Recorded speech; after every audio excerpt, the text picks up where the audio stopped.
पूज्य श्री स्वामी जी महाराज ने कहा, प्यारे, नित राम नाम जाप करके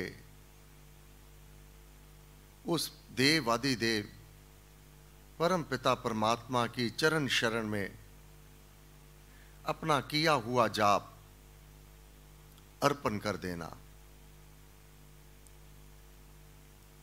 ये साधना निष्काम होवे तो अति उत्तम है। कामना रहित होकर के नाम का जाप करना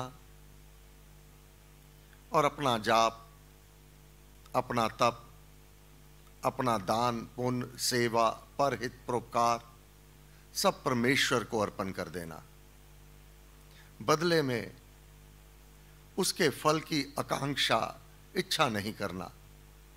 लाभ जो ये शुभ कर्म है, ये पुण्य कर्म है, नाम का जाप, भजन कीर्तन, सत्संग, सेवा, दान, परहित परोपकार इत्यादि, इसका फल बिना मांगे स्वतः ही साधक को अवश्यमेव प्राप्त हो जाता है। यह विधाता का विधान है, यह उसका नियम है। जैसे कर्म करे जन कोई, वैसे फल पाता है सोई। शुभ कर्म करके, पुण्य कर्म करके, सेवा करके, दान परहित परोपकार करके, यज्ञ करके, स्वाध्याय करके अगर नहीं भी मांगोगे कुछ भी, तो उसका फल अवश्य में प्राप्त हो जाएगा। माता कौशल्या ने जीवन भर नहीं मांगा था, परंतु जब अपने पुत्र राम पर स्वयं माता की दृष्टि में विपदा उसको वह भान पड़ी, तब देवादिदेव से मांगा कि हे प्रभु, मैंने जितना भी आज तक जाप पाठ किया है, यज्ञ किए हैं, जो भी दान दक्षिणा दी है, उसका फल कदापि नहीं मांगा, परंतु आज मुझे आवश्यकता आन पड़ी है। मेरा पुत्र राम विपदा में आ गया है। जो जप तप शुभ कर्म किए हैं,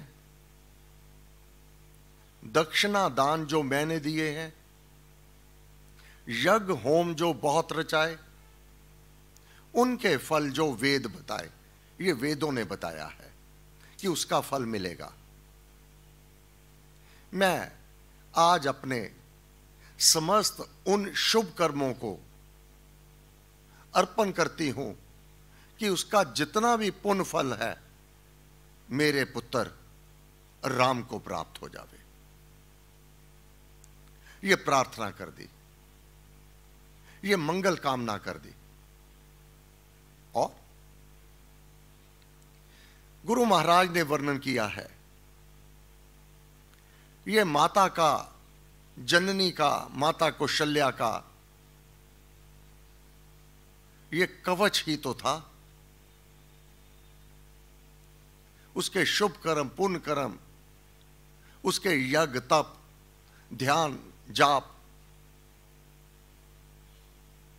जो रघुनाथ जी के ऊपर वह कवच का कार्य किया।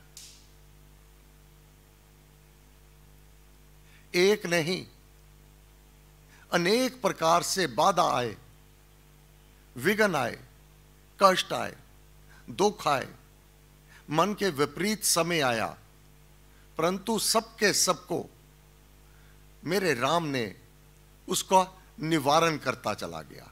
ये है जाप पाठ का लाभ। ऐसा नहीं कि जीवन में बाधा विघ्न नहीं आते, वह दस्तक देते हैं, परंतु उनका सामना किस प्रकार से, किस विधि से करना है, ये महाराज सिखाते हैं, ये महाराज बताते हैं। उसको समझ करके मानव, बाधा बड़ी विषम जब आवे, वैर विरोध विघ्न बढ़ जावे। राम नाम जपिए सुख दाता, सच्चा साथी जो हित करता था। ये राम नाम सच्चा साथी है जो मानव का हित करता है। कब तक, कहां तक ये साथ निभाता है? युग युग का है राम सहेला। युग परिवर्तन हो जावेंगे परंतु इसका साथ ये परिवर्तित नहीं होगा। युग युग का है राम सहेला, मित्र है। राम भक्त नहीं रहे अकेला। ये अपने शरणागत को अकेला कदापि नहीं छोड़ता। साधारण मानव 2-4 बॉडीगार्ड रख लेवेगा, बाउंसर रख लेवेगा, नहीं इससे भी बड़ी टुकड़ी रख लेवेगा जो उसकी सुरक्षा में लगी रहेगी। बड़े बड़े नेता काल का ग्रास बने, अपने ही सुरक्षा कर्मियों ने जान ली, परंतु अगर मित्र वह कवच राम नाम का प्राप्त कर लेवे मानव, वह कदापि नहीं टूटता। वह सर्वशक्तिमय है, सर्वशक्तिशाली है और अंतर्यामी भी है। भविष्य को स्वयं जानता है, इसलिए मेरे भक्त को क्या चाहिए, कब चाहिए, कितना चाहिए, वह जानता है। वह विधि उसी प्रकार से अपने शरणागत के लिए निर्धारित कर देता है। इसलिए जो देवी देवताओं का स्वभाव है, महाराज ने कहा दैवी अवस्था पाइए, मन में समता लाए। जिस प्रकार रघुनाथ जी, ये जो देवों के गुण है, मन की समता, कहां तो राजपाट प्राप्त होना है, कहां प्रभात वेला में 14 वर्ष का वनवास यह सुना दिया गया। लेश मात्र भी माथे पर त्योड़ी नहीं आई, भयभीत नहीं हुए। जही विधि राखे राम तेही विधि रहिए, समभाव में रहते हुए, ब्रह्म स्थिति में रहते हुए, साधिए शुभ निष्कामता, निष्काम भाव से कामना नहीं रखनी। महाराज ने कहा यह मेरे अनुभव है। जो इस प्रकार से साधक प्रयत्नशील हो जाता है, बहुत सरल है कहना कि वह तो विष्णु के अवतार थे, सर्व शक्तियों के स्वामी थे, वैसे हम नहीं बन सकते। बहुत सुगम है कहना, परंतु महाराज ने कहा रामायण प्रमाण है। जो शुभ, जो उच्चतम भाग रघुनाथ जी के हैं, रामायण के पाठ करने वाले में यह सुगुण अपने आप बसने लगते हैं, मांगने की भी आवश्यकता नहीं रहती। केवल दत्तचित होकर के पाठ करना, भाव विभोर हो जाना, गदगद होकर के इस पाठ की, इस गाथा को समझना, जानना, वह देवादिदेव जो आपको अच्छा लगा, जो जिसमें आपने आनंद को अनुभव किया, वह आनंद, वह शक्तियां आप में ही वह भर देता है।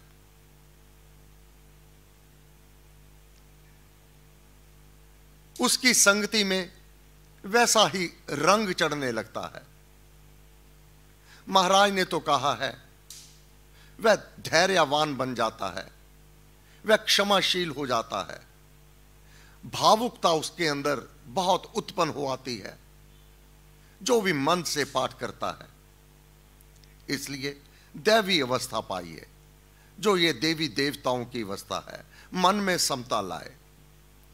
महाराज ने कहा, हरि की इच्छा में रहे।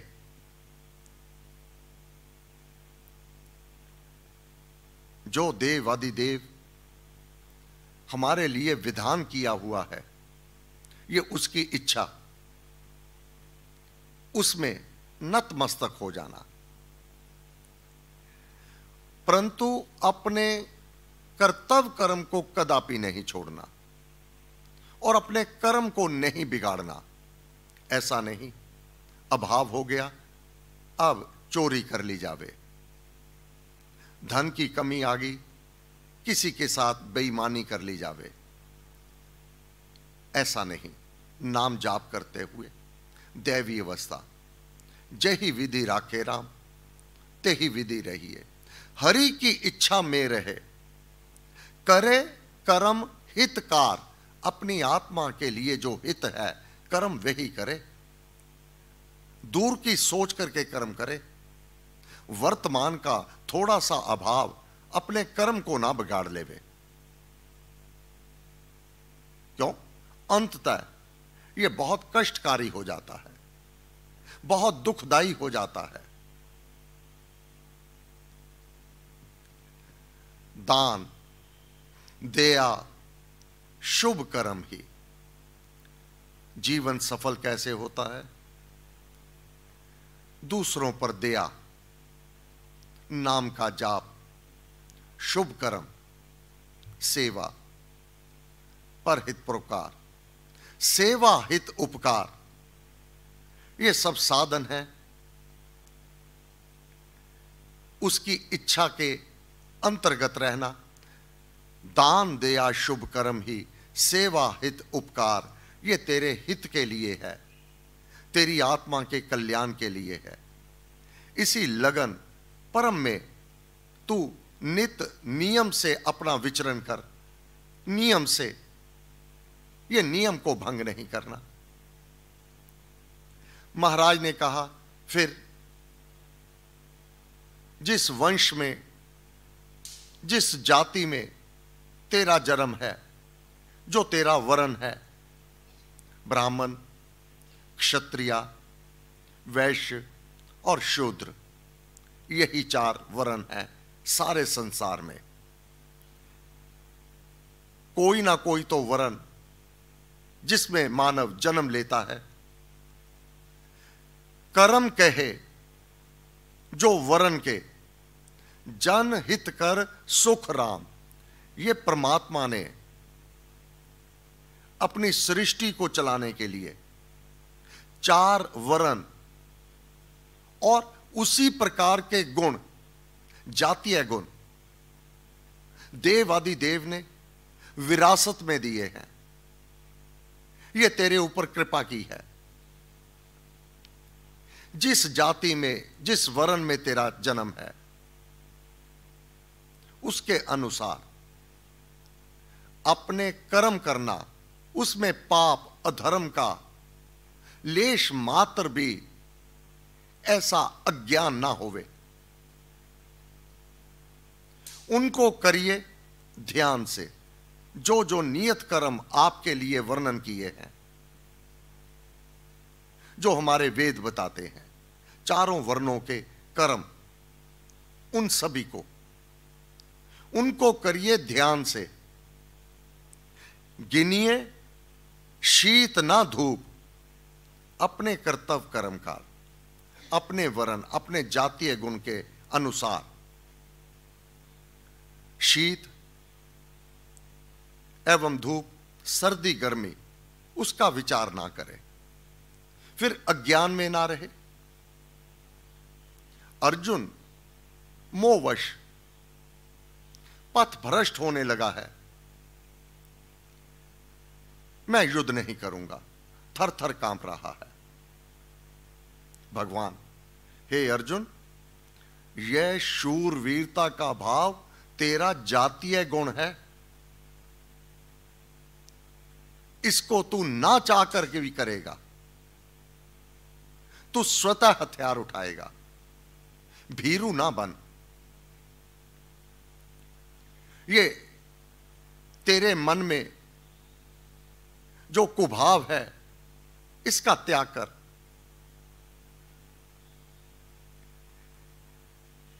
ये नपुंसकता तुझ में नहीं फबती, तुझ में कायरता का आ जाना शोभा नहीं देता। क्षत्रिय कदापि युद्ध में पीछे नहीं भागता। हां, प्राणों की आहुति के लिए तो उसके लिए समस्त स्वर्गों के द्वार खोल देता है।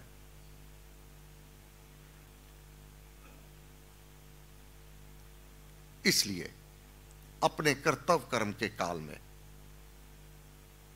पाप पुण्य के बखेड़े में ना पड़ना। फिर महाराज ने कहा, नर अथवा नारी जो उसके प्रति उसका दायित्व है, अपने घर के कार्य को, अपने घर को चलाना, गृह कर्म व्यवहार जो करिए, लगन लगाए। प्रत्येक पुरुष एवं स्त्री का यह कर्तव्य कर्म है अपने गृह, अपने घर को ठीक से चलाना, उसको विधिवत विधान के अंतर्गत अपने पुरुषार्थ को कदापि नहीं छोड़ना। गृह कर्म अपने घर के कार्य और उसका व्यवहार, गृह कार्य करते हुए किस प्रकार से भाव बने रहे, बड़ी लगन से, बड़ी प्रीति से कीजिए। फिर जब मेहनत की जाती है, उसका फल देने वाला परमपिता परमात्मा है। फल का भरोसा ईश पर। अपना कर्तव्य कर्म कर दिया, जो मेरा कार्य था, इसका फल कब कितना होगा, हे देव, ये तेरे अधीन है, तू जान। फल का भरोसा ईश पर रखिए, निश्चय पाए, यह दृढ़ विश्वास रखिए। अपना कर्म ठीक ढंग से कर लो, उसका फल सुख का संग अवश्य करवाएगा। वह अनुकूलता अवश्य प्राप्त होगी। यह उसका नियम है, यह उसका विधान है। लाभ हानि जय ही विजय, सम कर मान अमान, करे कर्म आराधना। हानि हो, लाभ हो, जय विजय हो, पराजय हो, अपना एक कर्म आराधना का, नाम जाप का, इसका त्याग किसी भी परिस्थिति में नहीं करना होगा। यही पूजन भगवान। हानि में, लाभ में, अनुकूलता में, प्रतिकूलता में, किसी भी परिस्थिति में नाम जाप का त्याग वर्जित है, और वास्तव में यही तेरा पूजन है। हर समय कितना सांस सांस से सिमर सुजान। दुख आने पर सांस लेना नहीं छोड़ देता, जल पीना नहीं छोड़ देता, भोजन खाना नहीं छोड़ देता। छोड़ता है तो नाम और अपने देव, अपने गुरुदेव को। बस यहीं से समस्त दुखों का प्रादुर्भाव होता है, यहीं से दुख बाधा विघ्न आरंभ हो जाते हैं। इसलिए जपो जी नित राम राम राम श्री राम। चिंतन ध्यान जाप का करना, गाना हरि गुणग्राम, उसके गुणों को गाते हुए उसकी कृपा को प्राप्त कर लेना। आज बुधवार, इस समय भीतर बुधवार, मंगलवार आज मंगलवार सायं प्रार्थना सभा 7 से 8:15 बजे तक। धन्यवाद। सर्वशक्तिमते परमात्मने श्री रामाय नमः। सर्वशक्तिमते परमात्मने श्री रामाय नमः। सर्वशक्तिमते परमात्मने श्री रामाय नमः।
Shakti